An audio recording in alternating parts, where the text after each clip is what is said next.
आ गया आ गया क्वेश्चन को सॉल्व करने वाला आ गया। गाइस फिर से आप लोगों के लिए एक नया वीडियो चैप्टर 4 पर मैं लेकर आया हूं और ये चैप्टर 4 का नाम क्या है? Reproductive health. वैसे देखा जाए तो इसमें थोड़ा सा आपको चैप्टर में पॉपुलेशन भी पढ़ना हो सकता है। पॉपुलेशन क्या है? हम दो, हमारे दो, और तीसरा हुआ तो दिल्ली भेज दो, यही है ना? चलो ठीक। तो एक्चुअल में रिप्रोडक्टिव हेल्थ में बर्थ कंट्रोल मेथड हम लोग पढ़ते हैं और इसी बर्थ कंट्रोल मेथड से रिलेटेड कुछ क्वेश्चंस बनाए जाते हैं। काफी इंपॉर्टेंट चैप्टर है। कौन सा? Reproductive health.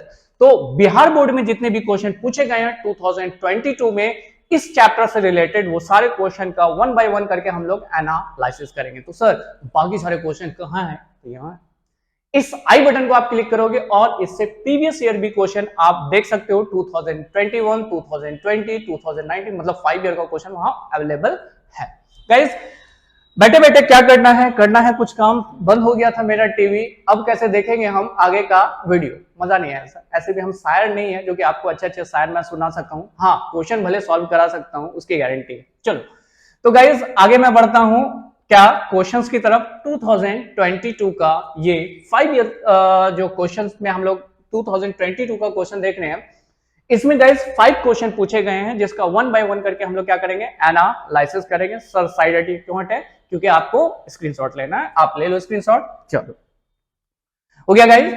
अब आंसर की तरफ बढ़ते हैं और आंसर की तरफ बढ़ने से पहले सबसे पहला क्वेश्चन पढ़ लेते हैं। Amino synthesis. जैसे उसके पहले वाले वीडियो लेक्चर में, मतलब चैप्टर 3 जैसे मैंने पढ़ाया था, तो उसमें हमने आपको बताया था कि एमनियोटिक मेम्ब्रेन होता है जिससे एम्ब्रियो प्रोटेक्टेड होता है, उसके अंदर एक फ्लूइड भरा होता है जिसको बोलते हैं एमनियोटिक फ्लूइड। एक्चुअल में ये जो क्वेश्चन है वो एमिनोसिंथेसिस के ऊपर है। एमिनोसिंथेसिस क्या होता है इस फोटो से ज्यादा अच्छा आप समझ सकते हो। मतलब ये एम्ब्रियो है, कहां? मां के पेट के अंदर, ठीक है। तो एट द एम्ब्रियोनिक स्टेज में तो एक फ्लूइड में तैरता रहेगा और जिस फ्लूइड में वो तैरता रहेगा उस फ्लूइड को कहते हैं एमनियोटिक फ्लूइड। नहीं सर, सवाल तो एमिनोसिंथेसिस का है। तो गाइस वहां तक आ रहे हैं, पहले आप समझो। इसमें से जो सीरीन से फ्लूइड लिया जा रहा है उस फ्लूइड को कहते हैं एमनियोटिक फ्लूइड, ठीक है। ये एमनियोटिक फ्लूइड क्यों लिया जाता है? क्या पर्पस है इसका? इन द सेंस, अगर ये बेबी किसी तरह के कोई जेनेटिक डिसऑर्डर से सफर कर रहा है, लाइक क्रोमोसोमल डिसऑर्डर, जैसे एग्जांपल के तौर पे अगर मैं बात करूं कि इसके अंदर क्लीनी-फ्लीटर सिंड्रोम हो सकता है, टर्नर सिंड्रोम हो सकता है या फिर डाउन सिंड्रोम हो सकता है, ये 3 नाम तो आपको जानना ही है। तो इसमें से किसी भी तरह का कोई डिफेक्ट होगा तो इसमें क्या होगा कि क्रोमोसोम का नंबर आइदर ज्यादा भी हो सकता है और कम भी हो सकता है। तो ऐसे केस में हम इसे ऑब्जर्व करते हैं, मतलब एमनियोटिक फ्लूइड कलेक्ट करते हैं और उसको स्लाइड में रखकर देखते हैं। कारण क्या है कि इस एमनियोटिक फ्लूइड में सेल्स फ्लोटेड करते रहते हैं, किसके? बेबी के। तो जब सेल मिलेगा तो सेल के अंदर नंबर ऑफ क्रोमोसोम भी हम काउंट कर लेंगे। अगर क्रोमोसोम का नंबर ज्यादा या कम है तो मतलब ये जो बेबी जो दुनिया में आने वाला है, दे आर सफरिंग फ्रॉम क्या kind of disease like genetic disorder. मतलब जेनेटिक डिसऑर्डर को डिटरमाइन किया जा सकता है बेबी के जन्म से पहले, किस मेथड से? तो एमिनोसिंथेसिस। अब समझिए एमनियोटिक फ्लूइड को हम क्या कर रहे हैं? निकाल रहे हैं और निकालने के बेसिस पे हमने नाम दे दिया एमिनोसिंथेसिस। तो यहां पे सवाल आपसे पूछा एमिनोसिंथेसिस इन्वॉल्व द एनालिसिस ऑफ, क्या एनालिसिस करते हैं आप? तो एमनियोटिक फ्लूइड का एनालिसिस करते हैं। किसका? इस फ्लूइड का। क्लियर है? चलो होना भी चाहिए क्लियर। आप लोग इसका एक बार पहले स्क्रीनशॉट ले लो, फिर आगे के क्वेश्चन में मैं बढ़ता हूं। हो गया गाइस? चलो सेकंड क्वेश्चन क्या कह रहा? What is the function of copper T? क्या है कॉपर टी का फंक्शन? तो स्टॉप फर्टिलाइजेशन, जवाब सही होगा। लेकिन ये फर्टिलाइजेशन को कैसे रोकता है? इन द सेंस ये आप देख रहे हो क्या है? ये है स्पर्म। लेकिन स्पर्म के अंदर एक खूबी क्या होती है कि ये स्पर्म मोटाइल होता है। मोटाइल इन द सेंस ये यहां से यहां से यहां से यहां से यहां से यहां से क्या किया? फर्टिलाइजेशन किया, मतलब मोटाइल होता है। लेकिन ये जो स्पर्म अभी आप देख रहे हो, इस स्पर्म की मोटिलिटी रुक सकती है किस आयन से? कॉपर आयन से। कौन से आयन से? कॉपर आयन से। अगर कॉपर आयंस के कांटेक्ट में इसको डाल दिया जाए तो ये स्पर्म अपनी मोटिलिटी लॉस कर देगा और जब मोटिलिटी लॉस हो जाएगा तो ऑब्वियसली है कि फर्टिलाइजेशन नहीं हो सकता। क्लियर है? तो इन द सेंस कहता है what is the function of copper T. तो आप थोड़ा सा आईक्यू भी लगा लो कि कॉपर टी के अंदर कौन सा आयंस है? Copper ions. और कॉपर आयंस स्पर्म की मोटिलिटी को घटा देता है। स्पर्म की मोटिलिटी लॉस करा देता है, मतलब नॉन मोटाइल उसको बना देता है, और अगर स्पर्म नॉन मोटाइल हो गया तो फर्टिलाइजेशन नहीं हो सकता है। क्लियर है? चलो स्क्रीनशॉट लेना। और क्या, अगले टॉपिक पे बढ़ते हैं। अगला टॉपिक क्या है, मतलब क्वेश्चंस है। नेक्स्ट क्वेश्चन, थर्ड क्वेश्चन कहता है genital warts spread by the which of the following. Genital warts क्या है, तो जेनिटल वार्ड्स एक वायरस है, मतलब जेनिटल वार्ड्स एक डिजीज का नाम है जो किससे होता है, वायरस से होता है। उस वायरस का नाम है ह्यूमन पैपिलोमा वायरस। शॉर्टकट में हम लोग इसको लिखते हैं एचपीवी। कौन सा वायरस लिखते हैं, एचपीवी। और ये वायरस अभी के टाइम में रिस्पॉन्सिबल भी माना गया है किसके केस में, तो यूट्रस कैंसर काउज करता है ये वायरस। और ये virus through the sexual contact एक से दूसरे में कंटामिनेटेड भी होता है। खतरनाक वायरस है, वायरस होता ही खतरनाक है, लेकिन आपको क्या रखना, जेनिटल वार्ड्स किसके द्वारा होता है, ह्यूमन पैपिलोमा वायरस। तो ह्यूमन यूज नहीं किया, पैपिलोमा वायरस से भी आप काम चला लोगे। ठीक है, चलो। और ये भी एसटीडी में आता है, सेक्सुअल ट्रांसमिटेड डिजीज में। Clear guys? चलो अगले क्वेश्चन की तरफ बढ़ते हैं। अगला क्वेश्चन कहता है capacitation is a natural process occur in. Capacitation क्या है, बात समझिए।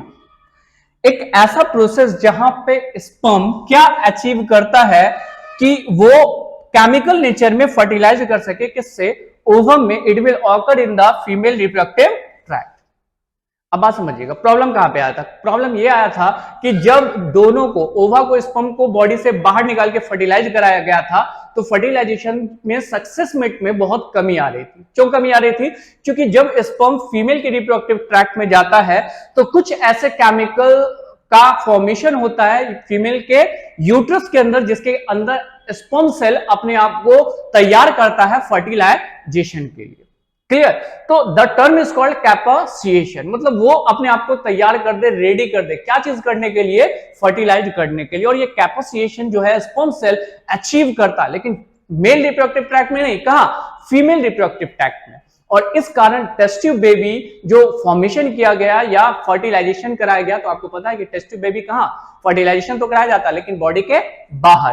तो वो बाहर वाला जो फर्टिलाइजेशन होता है उसमें प्रॉब्लम आना स्टार्ट हो गया। तो बाद में पता चला कि भैया फीमेल के अंदर कुछ ऐसे केमिकल्स है, वो केमिकल्स उसको नेचर प्रोवाइड करते हैं कि स्पर्म अपनी मोटिलिटी रिसीव्ड कर सके। मोटिलिटी मतलब फर्टिलाइजेशन करने की कैपेसिटी। ऐसे स्पर्म पहले से भी मोटाइल होता है, लेकिन यहां आने के बाद वो क्या अचीव करता है, यहां आने के बाद वो अचीव करता है कैपेसिएशन। क्लियर? तो फर्टिलाइजेशन एबिलिटी।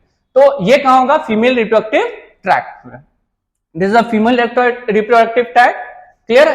कैपेसिएशन भी समझ में आ गया और साथ में कहां होता है ये भी समझ में आ गया।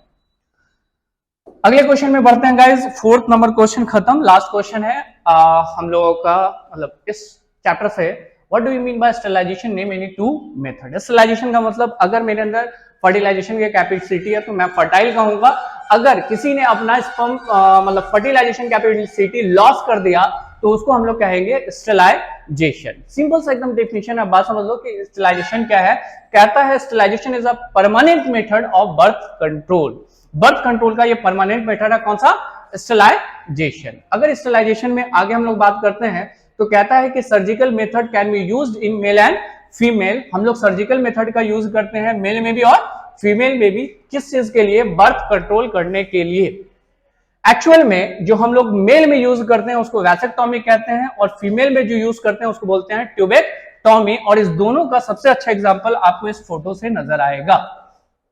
ठीक है, ये मेल का वास्ट डिफरेंस है। ठीक है, स्पर्म यहां बना, स्पर्म बन करके यहां से जाएगा ड्यूरिंग द सेक्सुअल इंटरेक्शन, ये फीमेल के अंदर चला जाएगा। अगर फीमेल के अंदर गया स्पर्म सेल तो ओवा यहां बनेगा और ओवा आकर के यहां पे फर्टिलाइज करेगा। स्टेरिलाइजेशन मेथड में हम करते क्या है, हमारा प्रॉपर वे यही होता है कि इसको स्टेराइल बना देना है, स्टेराइल बना देना है। किसको, मेल को और फीमेल को। बाद में मेल को स्टेराइल बनाना है तो उसका वास्ट डिफरेंस को हम क्या कर देते हैं, कट कर देते हैं। और वास्ट डिफरेंस को कट करना कहलाता है वैसेक्टॉमी। स्पर्म सेल यहां बनेगा लेकिन वो स्पर्म सेल यहां से रिलीज नहीं हो पाएगा, तो फर्टिलाइज नहीं हो पाएगा। जब फर्टिलाइज नहीं हो पाएगा तो बेबी डेवलप नहीं हो पाएगा, बेबी डेवलप नहीं होगा तो वो बर्थ को क्या कर लिया, कंट्रोल कर लिया। लेकिन this is a male, inside the male, ये मेल के अंदर होता है। फीमेल के अंदर आते हैं तो फीमेल में क्या है, ये है ओवा, ये है ओवा। ओवा का फॉर्मेशन होगा ओवरी के अंदर, ये तो एक्चुअल में है ओवरी, उसके अंदर ओवा है। और ये ओवा यहां से निकल कर आता है, स्पर्म इधर से आता है, दोनों फर्टिलाइज करता है। लेकिन इसको बोलते हैं हम फैलोपियन ट्यूब। क्या बोलते हैं? Fallopian tube. अब इस ट्यूब को सर्जिकल मेथड से कट करके दोनों को अलग कर दिया जाता है और इसको हम लोग नाम देते हैं क्या? ट्यूबेक्टोमी। क्लियर, समझ में आ गया? Sterilization is a permanent method of birth control. यहां पे कह सकते हैं surgical method can be use in male and female. तो मेल में जो यूज करते हैं उसको बोलते हैं वैसेक्टोमी और फीमेल में जो यूज करते हैं वो है ट्यूबेक्टोमी। क्वेश्चन का मार्क्स है 2, इसलिए ज्यादा एक्सप्लेन नहीं करना। अगर आपको करने का मन है तो आप लिख सकते हो in case of vasectomy a vast difference can be cut by the surgical method। थोड़ा लाइन बढ़ गया और यही चीज आप डाल देंगे फीमेल वाले में, क्या कि the fallopian tube can be cut by the surgical method। Clear? तो ये स्टेरिलाइजेशन और इसका दोनों मेथड क्लियर है। आप इसका स्क्रीनशॉट ले लेंगे। ले लिए गाइस?